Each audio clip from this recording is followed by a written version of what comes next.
Bebeng? Loko ka, tatanga?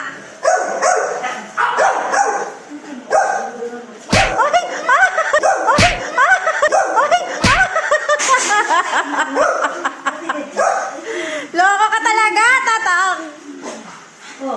Pinaladra mo si Lola, Bebang. At si ka rin takot na naman, no? Sabi niyo, ba't nakadis ka, Lola? Ano na ba?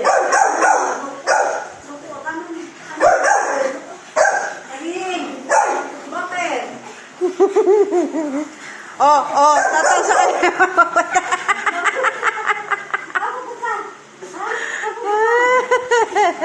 Tuwa-tuwa po siya.